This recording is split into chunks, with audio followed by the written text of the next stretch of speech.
पैसा कितना भी मिल जाए, कितना भी पवन सिंह दे दे, 10 करोड़ दे दे, 20 करोड़ दे दे, एक लड़की के लिए कोई मायने नहीं रखता। जब उसका पति ही ना हो सही तो पैसा कोई मायने नहीं रखता, पैसा कोई खर्च हो जाएगा।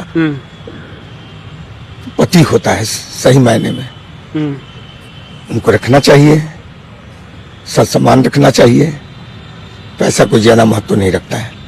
नमस्कार, आपने पवन सिंह के ससुर को सुना। ससुर अभी तलाक नहीं हुआ तो ससुर ही हैं, लेकिन सवाल यह है कि इनको जब सब कुछ पता है तो कुछ अपनी बेटी को भी समझा देते। अरे कोई अपने पति से मिलने के लिए जाए तो वीडियो बनाए, और सबसे हैरान करने वाली बात तो यह है कि पवन सिंह जो बयान दिए वो तो सच साबित हो गया। क्या जरूरत थी? अभी आपको पवन सिंह के साथ क्या चल रहा है? पति पत्नी का झगड़ा चल रहा है ना, अभी ये खत्म नहीं हुआ है। आप जन स्वराज के संस्थापक से मिलने चले गए, किस लिए? जरूरत क्या थी? मतलब वो प्रशांत किशोर पवन सिंह को दबाएंगे, समझाएंगे, क्या करेंगे? उन्होंने तो कह दिया को मेरे अच्छे दोस्त हैं और ये उनकी पत्नी है और ये मैटर उनका अपना है, लेकिन मेरे पास आई और चुनाव का कोई बात ही नहीं हुआ, इलेक्शन लड़ने का कोई बात ही नहीं हुआ। लेकिन समझने वाले मूर्ख नहीं है, वो समझते हैं कि ये कितनी उतावली है इलेक्शन लड़ने के लिए। और ये जो नौटंकी चल रहा है ना, ये सिर्फ नौटंकी इसलिए है कि इसका फायदा मिले चुनाव में।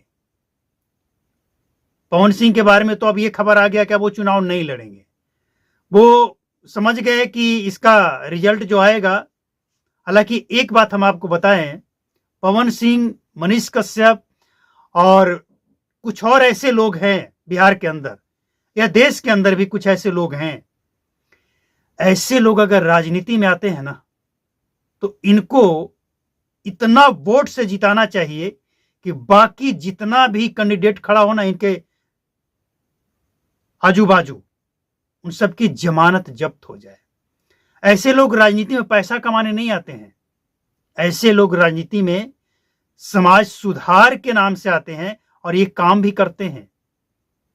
आप समझिए, मनीष कश्यप आज 5 मिनट का स्टेटमेंट अगर देते हैं किसी भी सरकार के खिलाफ, लाखों में व्यू जाता है, लाखों में उनके पास अर्निंग है। आज वो कह रहे हैं कि हमने 2 विधायक जिसकी पूरी सैलरी होती है ना 1 साल की, उससे ज्यादा हमने बांट दिया। तो ये बंदा पैसा कमाने के लिए आएगा? कभी नहीं। पवन सिंह पैसा कमाने के लिए आ रहा है राजनीति में? ऐसे लोगों को सपोर्ट कीजिए, ये सुधारना चाहते हैं बिहार को। बाकी ज्योति सिंह, इनके परिवार के लोग, अंदर का क्या मैटर है ये खुद हैंडल कर लेंगे, लेकिन जो सच्चाई आ रही है ना सामने, वो सबको दिखता है। और जिन्हें समझ नहीं आता है उन्हें हम विश्लेषण के माध्यम से समझाने का प्रयास करते हैं। ज्योति सिंह, अगर उनको सब कुछ पता है, अब तक आपने अगर ज्योति सिंह को सुना होगा तो आपने समझ लिया होगा, और अगर नहीं सुना है तो हम आपको बताते हैं। ज्योति सिंह को पहले से पता था कि पवन सिंह शादीशुदा है। उनका नेचर क्या है? वो फिल्मों में काम करते हैं, गाना गाते हैं और शूटिंग करते हैं। कहीं भी उनका आना जाना होता है, वहां पे कई तरह के लोग होते हैं, लड़कियां होती है, उनके साथ भी उनका समय बिताना होता है। ये बातें ज्योति सिंह को तो अच्छी तरह से पता था। इसके बाद भी वो आरोप लगाते हैं कि होटल में लड़की के साथ जाते हैं। भाई उनका यही काम है, आना जाना लगा रहता है। भरोसा है तो आप शादी करो, वरना मत करो। किसी ने दबाव डाला था क्या? क्या पवन सिंह का ये दबाव था कि नहीं तुम करो ही, एकदम जबरदस्ती, एकदम पिस्टन लगा दे कि करना पड़ेगा? ऐसा था? अगर नहीं था तो फिर इस बात का कोई मतलब नहीं है। इसके बाद बयान आता है कि वो अपने परिवार में स्त्रियों की इज्जत नहीं करते हैं। जब इतना सब कुछ आपको पता है, फिर पति पति क्यों चिल्ला रही हैं? क्यों चिल्ला रही हैं पति पति? मेरे पति है, मेरे पति है, मैं अपने पति से मिलने आ रही हूं, मिलने जा रही हूं। और कोई इंस्टाग्राम पे पोस्ट करके पति से मिलने जाता है? कमाल है भैया।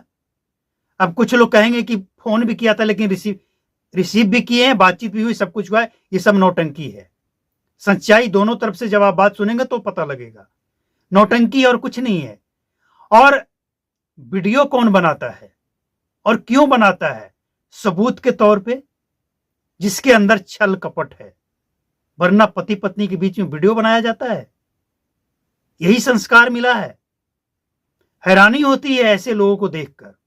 इसके बाद चुनाव लड़ने, ये खुद कह रही है चुनाव लड़ेंगे, और अब कह रही है नहीं लड़ेंगे, कोई बात ही नहीं। तो अब मैटर बदल गया है ना, अब समझ आ गया है कि जीत नहीं पाएंगे, लोग समझ गए हैं। बाकी पवन सिंह, ज्योति सिंह दोनों समझदार हैं, पढ़े लिखे हैं, लेकिन जब मीडिया में बात आएगी तो चर्चा तो होगा। कोई कुछ भी कहे, चर्चा होगा, और होगा तो सच्चाई सामने आएगी ही आएगी।